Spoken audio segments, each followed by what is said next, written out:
Le problème que nous rencontrons actuellement au sein de l'Union européenne est que nous ne sommes pas assez unifiés. Nous devons travailler sur l'unité. Seule une Union européenne unifiée peut constituer un partenaire fort, autrement, nous serons perçus comme un nain dans la politique mondiale. C'est un fait. Bien sûr, nous sommes des alliés des États-Unis, mais en tant qu'alliés, nous devons discuter de ce qui est nécessaire pour l'alignement au sein de l'OTAN.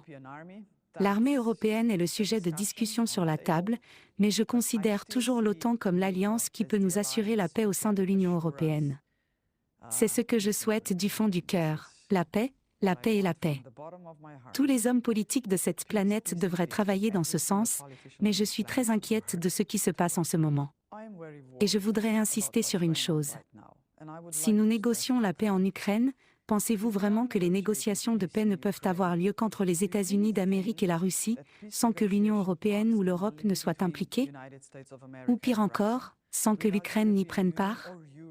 Je dois être honnête, si nous voulons parvenir à une paix juste et permanente, aucune négociation pour la paix et la sécurité en Europe ne devrait avoir lieu sans l'Europe et sans l'Ukraine.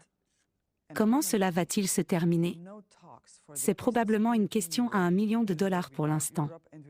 Mais j'espère vraiment que lorsque la paix interviendra, des forces de maintien de la paix se rendront en Ukraine.